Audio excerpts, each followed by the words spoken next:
નમસ્કાર વિદ્યાર્થી મિત્રો, આજના લેક્ચરમાં હવે આપણે માહિતી મેળવવાની છે ચેપ્ટર નંબર 4 વિદ્યુત વિશેની. તો સૌપ્રથમ આપણે જોઈએ કે બોર્ડની અંદર એટલે કે એસએસસી ની અંદર આ ચેપ્ટરમાંથી કેટલા માર્કનું પૂછાય છે અને કયા કયા ક્વેશ્ચન હોય છે. તો ચેપ્ટર નંબર 12 વિદ્યુત, તમે જોઈ શકો છો કે ટોટલ 6 માર્કનું બોર્ડની અંદર આ ચેપ્ટરમાંથી પૂછવામાં આવે છે, જેમાંથી 1 માર્કનો એક સવાલ, 2 માર્કનો એક સવાલ અને 3 માર્કનો એક સવાલ પૂછવામાં આવે છે.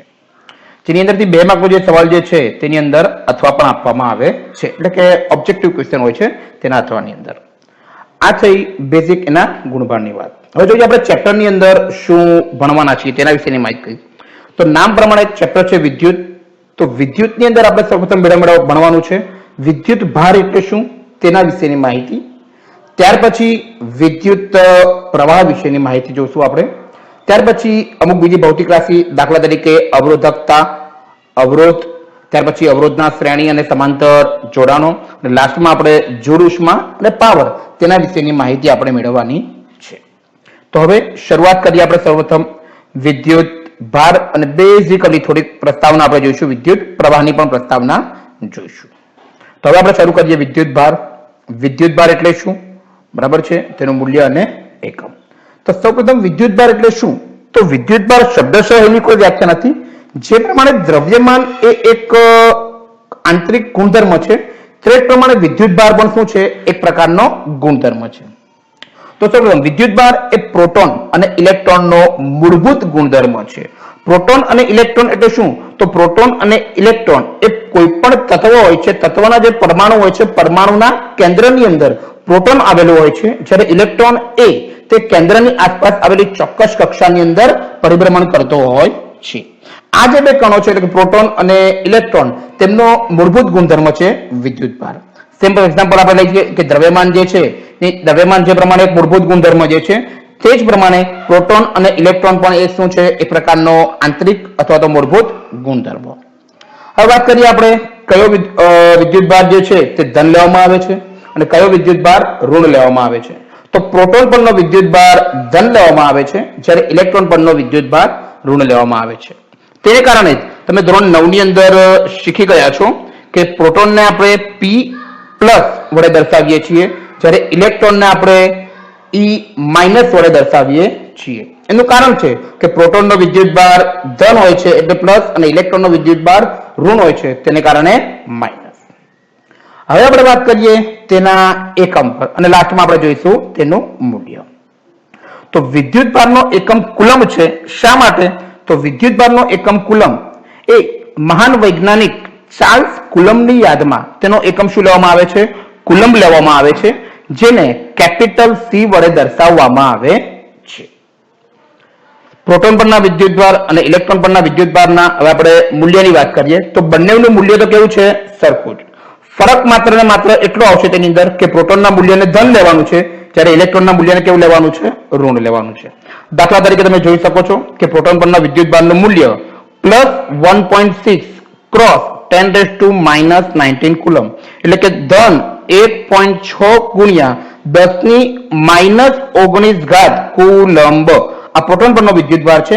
તેટલો જ વિદ્યુત ભાર ઇલેક્ટ્રોન પર હોય છે, પણ ફરક માત્ર કેટલો છે કે પ્રોટોનની અંદર એ વિદ્યુત ભારનું મૂલ્ય ધન લેવામાં આવે છે, જ્યારે ઇલેક્ટ્રોનની અંદર એ વિદ્યુત ભારનું મૂલ્ય કેવું લેવામાં આવે છે? ઋણ લેવામાં આવે છે. તો વિદ્યાર્થી મિત્રો, આ વાત થઈ વિદ્યુત ભાર વિશેની. તો સૌપ્રથમ વિદ્યુત ભાર શું છે, તેનો એકમ અને તેનું મૂલ્ય. તો વિદ્યુત ભાર એ દ્રવ્યમાનની જેમ જ એક પ્રકારનો આંતરિક ગુણધર્મ છે.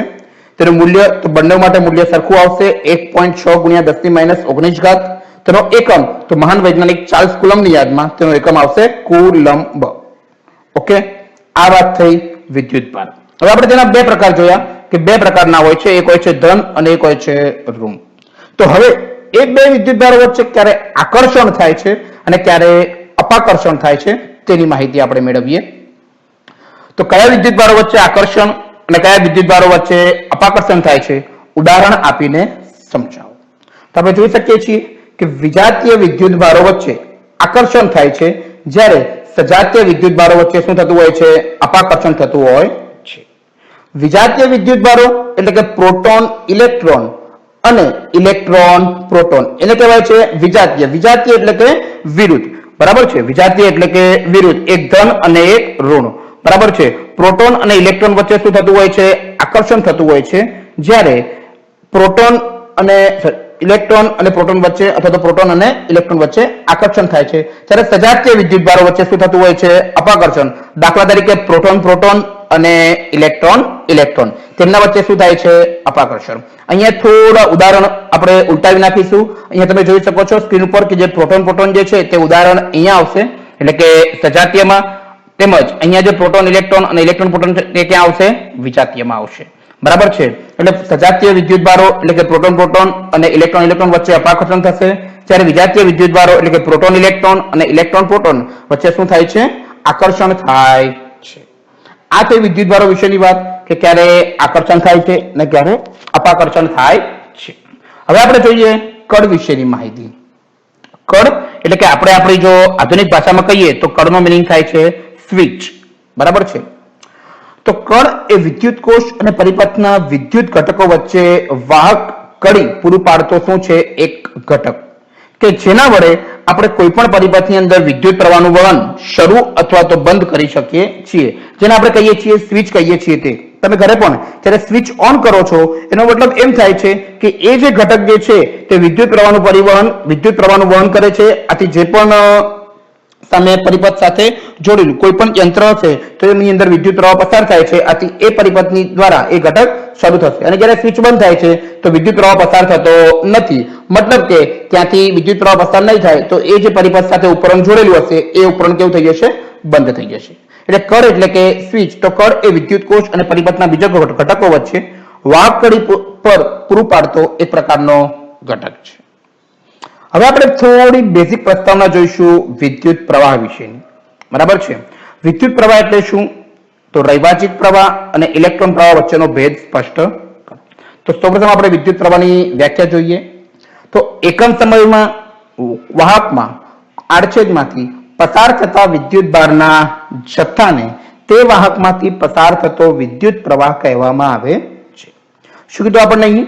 તો કે એકમ સમયમાં કોઈ પણ વાહકના આડછેદમાંથી પસાર થતો વિદ્યુત ભારનો જે જથ્થો છે, એકમ સમયની અંદર વિદ્યુત ભારનો જે જથ્થો પસાર થાય છે તેને કહેવાય છે તેનો વિદ્યુત પ્રવાહ. અથવા તો બીજા શબ્દોમાં આપણે તેને એ પ્રમાણે પણ કહી શકીએ છીએ કે વિદ્યુત ભારના વહનના દરને, એટલે કે એકમ વિદ્યુત ભારનો વહનનો દર અથવા તો એકમ સમય વાહકમાં આડછેદમાંથી પસાર થતો વિદ્યુત ભારનો જથ્થો, તેને આપણે શું કહીશું? અહીં વિદ્યુત પ્રવાહ કહીશું. શું કહીશું? વિદ્યુત પ્રવાહ. હવે આપણે રેગ્યુલર જે વિદ્યુત પ્રવાહ જે છે તે અને રૈવાચિક વિદ્યુત પ્રવાહ છે તેના વચ્ચેનો ભેદ સમજીએ. તો સૌપ્રથમ હવે વિદ્યાર્થી મિત્રો, અહીંયા આપણને એ તો ખબર જ હોવી જોઈએ કે વિદ્યુત પ્રવાહ જે છે તેનું નિર્માણ ક્યારે થાય છે? તો જ્યારે વિદ્યુત ભારોની ગતિ થાય છે ત્યારે શું થાય છે?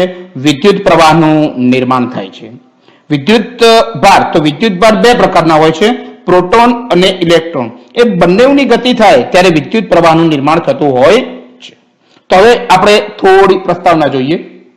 તો કે પહેલાના સમયમાં જ્યારે ઇલેક્ટ્રોનની શોધ થઈ નહીં હતી, મતલબ કે માત્ર ને માત્ર પ્રોટોન હતો એટલે કે ધન વિદ્યુત ભાર હતો, ત્યારે એવું માનવામાં આવતું હતું કે વિદ્યુત પ્રવાહનું વહન એ માત્ર ધન વિદ્યુત ભાર કારણે થાય છે અને એ જે ધન વિદ્યુત ભારના વહનને કારણે જે વિદ્યુત પ્રવાહ મળતો હતો જેને રૈવાચિક વિદ્યુત પ્રવાહ અથવા તો રૂઢિગત વિદ્યુત પ્રવાહ કહેવામાં આવે છે.